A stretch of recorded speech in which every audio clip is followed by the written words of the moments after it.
Hi, my name is India, and I am a parent of four, and I am from Columbus, Ohio. And I got to do this class at home while still taking care of everything in quarantine.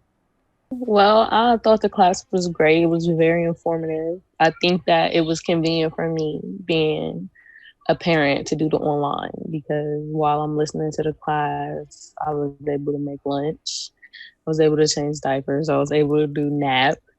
I was able to wash dishes. Like it was. I couldn't imagine I wouldn't have been able to go to a live class. So it was really convenient for me, but still informative, and I was still able to interact and take on a lot while still handling the household. So I recommend an online class for anybody who has restrictions. You still get the same effect. The class is still welcoming. It's still I got to have adult conversation, which is nice right now during quarantine.